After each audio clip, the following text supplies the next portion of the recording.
வணக்கம். ஆகாஷ்வாணி புதுச்சேரி செய்தி சுருக்கம் வாசிப்பவர் செங்கேனி பழனி. பாகிஸ்தானில் தீவிரவாதிகள் தங்கியுள்ள இடங்களை முற்றிலுமாக அழிக்கும் திறனை இந்திய ராணுவம் பெற்றுள்ளதாக பிரதமர் திரு நரேந்திர மோடி கூறியுள்ளார். பஞ்சாப் மாநிலம் ஆதம்பூர் விமானப்படை மையத்தில் ஆபரேஷன் சிந்தூர் ராணுவ நடவடிக்கையில் சிறப்பாக பணியாற்றிய விமானப்படை வீரர்களை பிரதமர் பாராட்டினார். இந்நடவடிக்கையின் போது தீவிரவாதிகளின் முகாம்கள் மட்டுமின்றி அவர்களின் பயங்கரவாத தாக்குதல் திட்டங்களையும் அழித்துள்ளதாக பிரதமர் குறிப்பிட்டார். செமிகண்டக்டர் சார்ந்த புதுமை கண்டுபிடிப்புகளை மேற்கொள்வதில் இந்தியா முன்னிலை வகிப்பதாக மத்திய மின்னணு மற்றும் தகவல் தொழில்நுட்பத்துறை அமைச்சர் திரு அஸ்வினி வைஷ்ணவ் தெரிவித்துள்ளார். பெங்களூரு மற்றும் நொய்டாவில் அமைக்கப்பட்டுள்ள நாட்டின் முதலாவது 3 நேனோ மீட்டர் சிப் வடிவமைப்பு மையங்களை தொடக்கி வைத்து பேசுகையில் அவர் இவ்வாறு கூறினார்.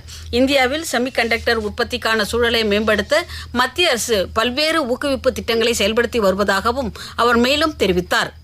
இந்தியாவின் முக்கிய துறைமுகங்கள் கடந்த நிதியாண்டில் மொத்தம் 855 மில்லியன் டன் சரக்குகளை கையாண்டு குறிப்பிடத்தகுந்த வளர்ச்சியை எட்டியுள்ளன. இது அதற்கு முந்தைய ஆண்டுடன் ஒப்பிடுகையில் 4.3% வளர்ச்சியாகும். துறைமுகங்களின் உள்கட்டமைப்பு வசதிகளையும் செயல்பாட்டு திறன்களையும் மேம்படுத்தி தனியார் பங்கேற்பை ஊக்குவிக்க தொடர்ச்சியான பல்வேறு முயற்சிகளை அரசு மேற்கொண்டு வருவதே இந்த வளர்ச்சிக்கு காரணம் என்று மத்திய கப்பல் மற்றும் துறைமுகத்துறை அமைச்சர் திரு சர்பானந்த சோனாவால் கூறியுள்ளார்.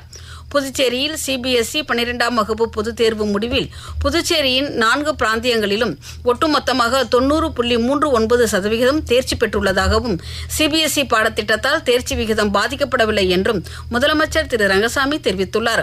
மேலும் 12ஆம் வகுப்பு பொதுத் தேர்வில் மொத்தம் 9 அரசு பள்ளிகளும் 10ஆம் வகுப்பு பொதுத் தேர்வில் மொத்தம் 42 அரசு பள்ளிகளும் 100% தேர்ச்சி விகிதம் காட்டியுள்ளன.